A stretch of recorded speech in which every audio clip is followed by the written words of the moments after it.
Pat said she loved my two-tone cardstock share that she purchased from me.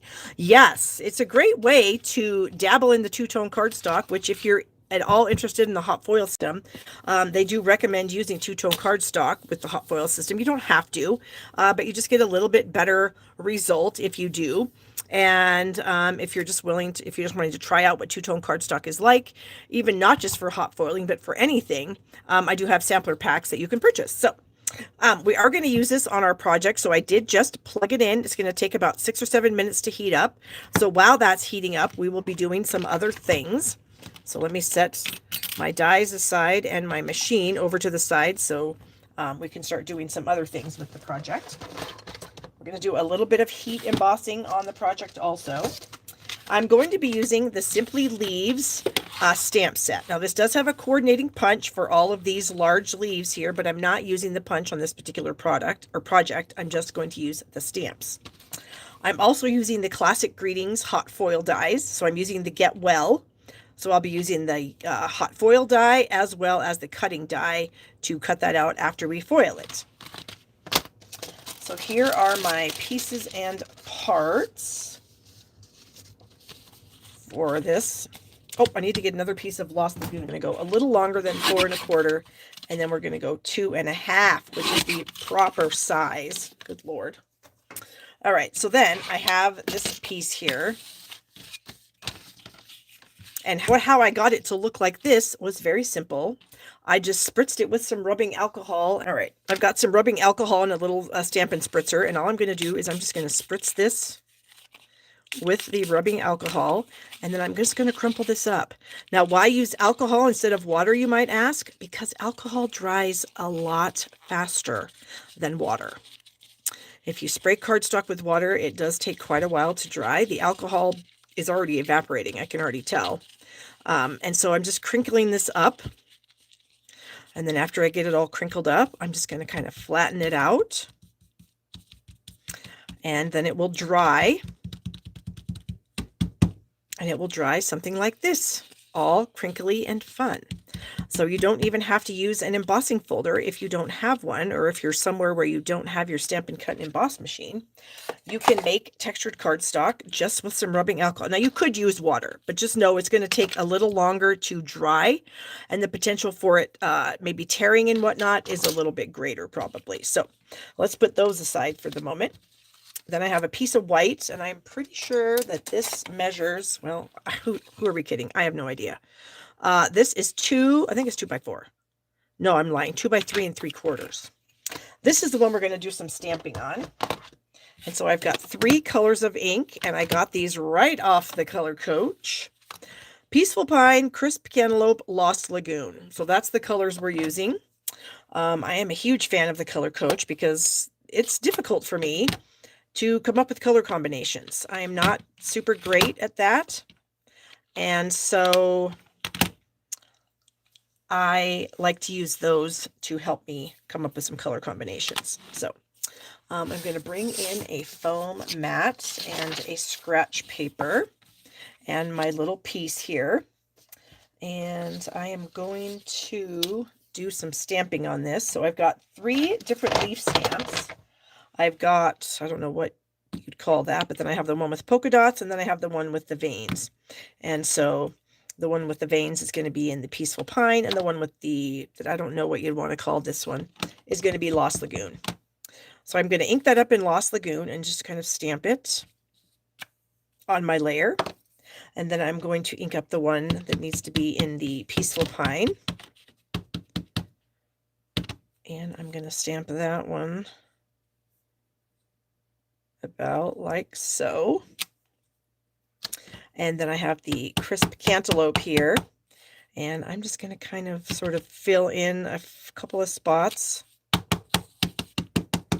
where I might need a leaf.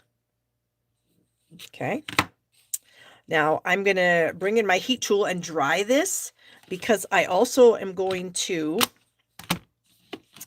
do some heat embossing on this layer. So let me get my ink pads closed up, because we all know what happens if you have ink pads laying around, right? It can be a disaster. So here is a veiny piece that you can do to just a solid leaf. But in our case, we are going to add some detail and some gold embossing. So I'm going to bring in my heat tool. Whoops. And I'm just going to make sure that my ink is dry.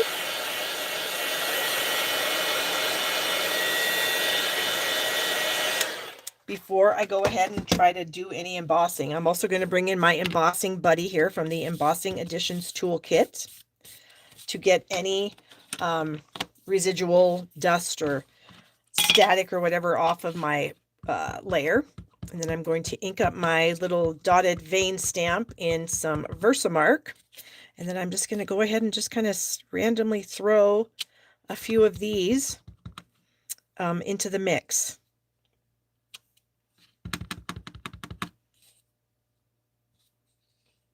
Okay, and then I'm going to bring in my gold Wow embossing powder, and I'm going to sprinkle the embossing powder around, and then I'm going to kind of do some little tappy shaky here to get the excess powder off. I'm looking around to make sure that it looks okay. I think it does. I don't see any excess powder. My embossing buddy worked good. Oh, we are going to take a few seconds here. Actually, no, we're not. We're going to heat set this first. Then we'll do the foiling. I don't want my Versamark to dry and then me not get to do this. Well, honestly, I can throw my die. So then you put your die on the machine after it beeps. And then you hit the button over here again, the little white button. And then it's going to heat up my die.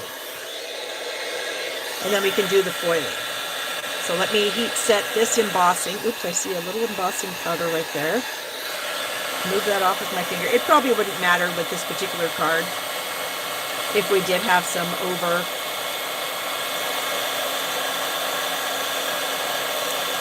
But we will try to get it off if we can.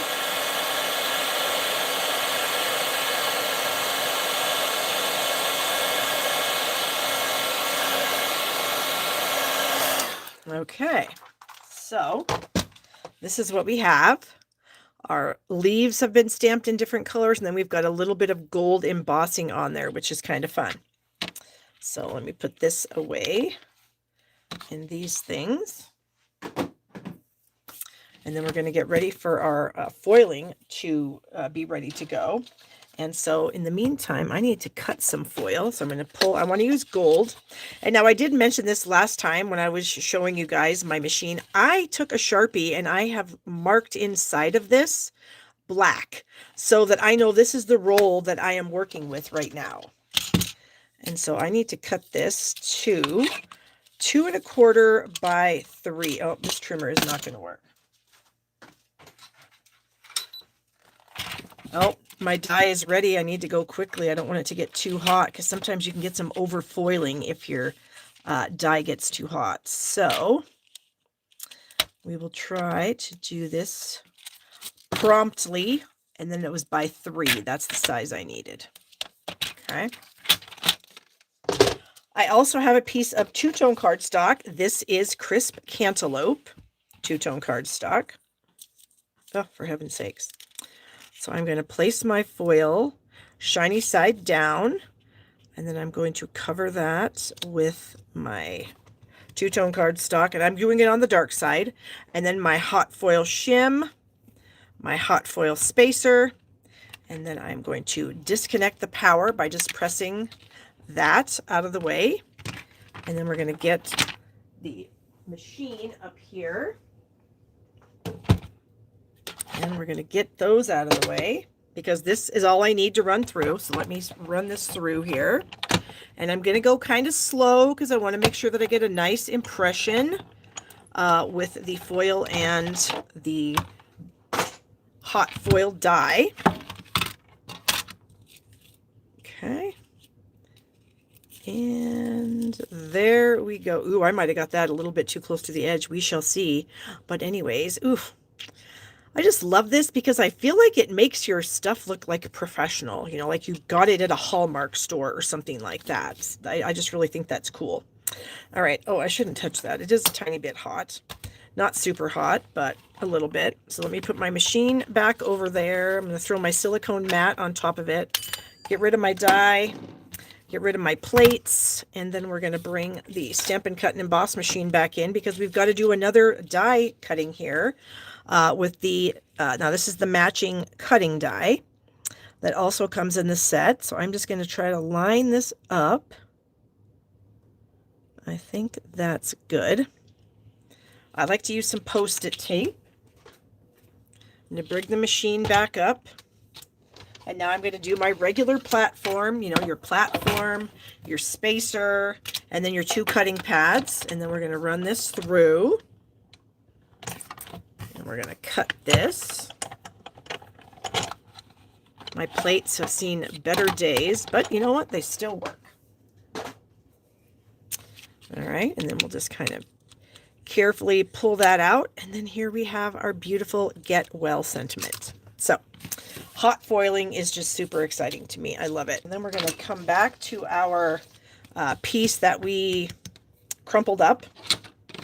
And I feel like it's still a little bit damp, so I am going to use my heat tool to finish drying this. And it should go pretty quickly now with the heat tool on it.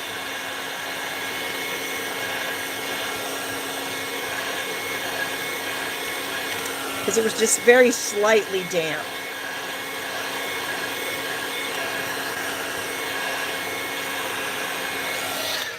Okay, so now we have our roughed up layer, we have our stamped layer, we have our sentiment, and then I also have one more piece. This is a 1 3/4 by 4 1/4 piece of Peaceful Pine. So we've got all of those colors there that the color coach told us would work together.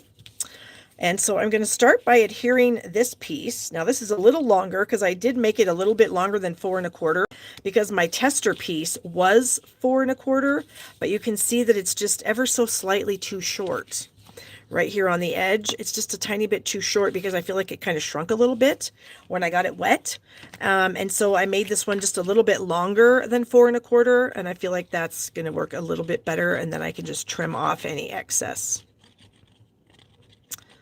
So we shall add this, and I'm going to put this so it's, I don't know, maybe an inch, 1 1/4 from the bottom of my cardstock layer here, which happens to be crumb cake. I didn't even tell you what this was. It's 4 1/4 by 11.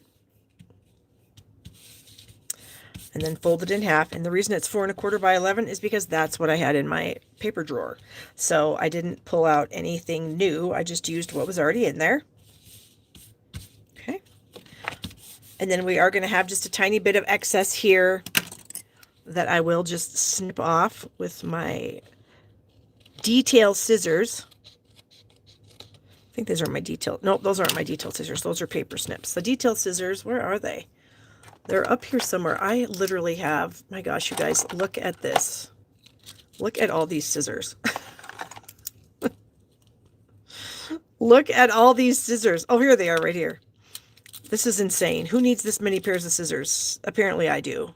1, 2, 3, 4, 5, 6, 7, 8, 9. There's 10, 11 right here. I've got like, I probably have 20 pairs of scissors down here in this room. But you just never know when you're going to need a pair or where you're going to be in the room when you need a pair. These are my detail scissors. These are the new ones. They're not available right now, but they're pretty close to the same. They're a little bit tighter to open and close, but I did find when I used them that the point to snip into teeny tiny little spaces, the point on these detail scissors does work better than our paper snips.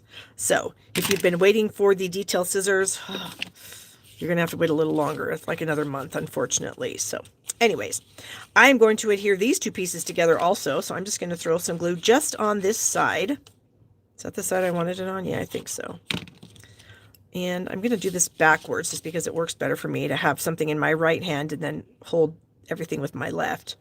I'm going to stick it on something like this. So we have a fairly large border around the whole thing, but I think that just kind of adds some interest. And then we're going to attach it to the card. So it's going to be something like this. Final answer.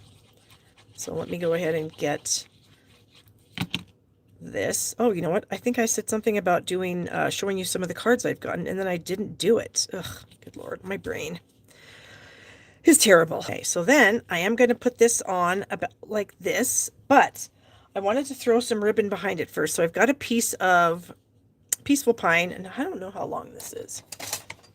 Maybe 7 inches? It's 7 inches. Dang, I'm good. I've already folded it in half, but I'm going to kind of fold it so that it's open at the end. So I don't have it completely folded right against itself. It's open on the other end, which is going to be helpful. All right, so I'm going to add a little bit of ribbon here just for a little bit of added interest.